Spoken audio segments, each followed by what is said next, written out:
ପାଟଣାରେ ଗଡ଼ିଲା ଶିକ୍ଷା ସଚେତନ ରଥ।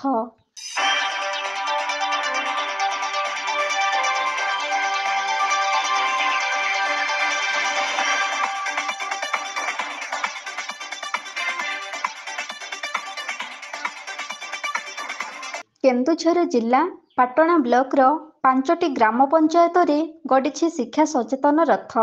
ଆସ୍ପାୟାର ଦ୍ୱାରା ଆୟୋଜିତ ହୋଇଥିବା ଏହି ଶିକ୍ଷା ସଚେତନ ରଥ ଗ୍ରାମ ପଞ୍ଚାୟତ ପରିଭ୍ରମଣ କରି ଶିକ୍ଷା ବିଷୟରେ ସଚେତନ ବାର୍ତ୍ତା ବାଣ୍ଟିଥିଲେ। ଶିକ୍ଷାର ଅଭାବ ରହିଲେ ମଣିଷର ବହୁମୂଲ୍ୟ ଜୀବନ ଅନ୍ଧକାର ମଧ୍ୟରେ ଘାଣ୍ଟି ହୋଇ ଜୀବନ ଜୀବିକାରେ ଅନେକ କିଛି ଅସୁବିଧା ସୃଷ୍ଟି କରିଥାଏ। ପ୍ରତ୍ୟେକ ଶିଶୁ ଯେମିତି ନିୟମିତ ଭାବରେ ସ୍କୁଲ ଯାଇ ଶିକ୍ଷା ଗ୍ରହଣ କରିବେ, ସେଥିପାଇଁ ପ୍ରତ୍ୟେକ ବାପା ମା ସଜାଗ ରହିବା ଆବଶ୍ୟକ। ବାପା ମା ସଜାଗ ରହିଲେ ଶିକ୍ଷାର ଅଗ୍ରଗତି ହେବା ସହିତ ଶିକ୍ଷାକୁ ଆଗକୁ ନେଇ ଏକ ଉଜ୍ଜ୍ୱଳ ଭବିଷ୍ୟତ ସୃଷ୍ଟି ହୋଇପାରିବ। ଶିଶୁକୁ ବୟସ ଅନୁସାରେ ବିଦ୍ୟାଳୟରେ ନାମ ଲେଖାଇ ପାଠ ପଢ଼ାଇବା ଏକ ବାଧ୍ୟତାମୂଳକ। ଶିକ୍ଷାର ଅଗ୍ରଗତି ହେଲେ ଦେଶ ଆଗେଇବା ସହିତ ନିଜ ଭବିଷ୍ୟତ ଜୀବନ ମଧ୍ୟ ସୁଖମୟ ହୋଇପାରିବ। ସେହି ଉଦ୍ଦେଶ୍ୟ ନେଇ ଆସ୍ପାୟାର ଦ୍ୱାରା ଶିକ୍ଷା ସଚେତନ ରଥକୁ ପରିଭ୍ରମଣ କରାଇ ସମସ୍ତଙ୍କୁ ସଚେତନ କରାଇଥିଲେ।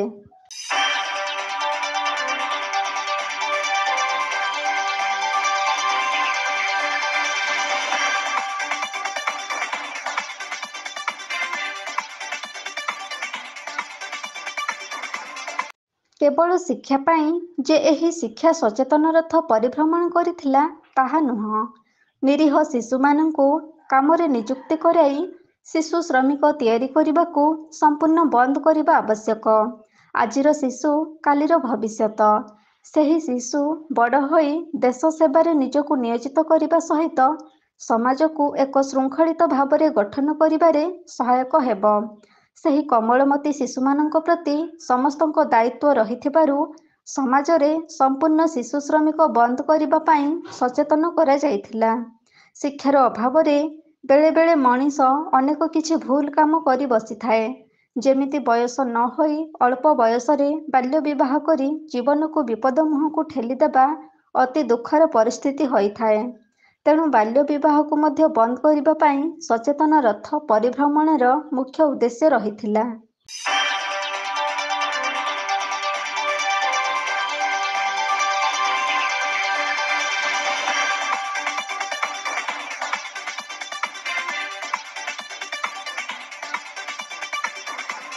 ଏହି ଶିକ୍ଷା ସଚେତନ ରଥ ପରିଭ୍ରମଣ କାର୍ଯ୍ୟକ୍ରମରେ BIC ଶିଶିର କୁମାର ଦାସ, GPCM ସରୋଜ କୁମାର ସେଠୀ, କାହ୍ନୁଚରଣ ମହାନ୍ତି, ମନୋଜ କୁମାର ବେହେରା, ରଞ୍ଜିତା ମହାନ୍ତ ଯୋଗଦେଇ କାର୍ଯ୍ୟକ୍ରମକୁ ସଫଳ କରାଇଥିଲେ।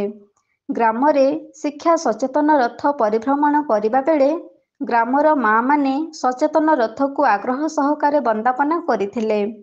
ସମାଜ ପାଇଁ ଏକ ସଚେତନର ବାର୍ତ୍ତା ନେଇ ଗ୍ରାମରେ ଗଡୁଥିବା ସଚେତନ ରଥ ପ୍ରତି ଖୁବ୍ ଉତ୍ସାହିତ ହେଉଥିବା ବେଳେ ରଥ ସହିତ ମାଆମାନେ ଗ୍ରାମ ପରିଭ୍ରମଣରେ ସାମିଲ ହୋଇଥିଲେ। ଶିଶୁମାନଙ୍କ ଭବିଷ୍ୟତ ଗଢ଼ିବାରେ ଏକ ଉଜ୍ଜ୍ୱଳ କାମନା ପାଇଁ ଆସ୍ପାୟାର ଦ୍ୱାରା ହେଉଥିବା ଏହି କାର୍ଯ୍ୟକ୍ରମକୁ ଜନସାଧାରଣ ଖୁବ୍ ପ୍ରଶଂସା କରିଥିଲେ।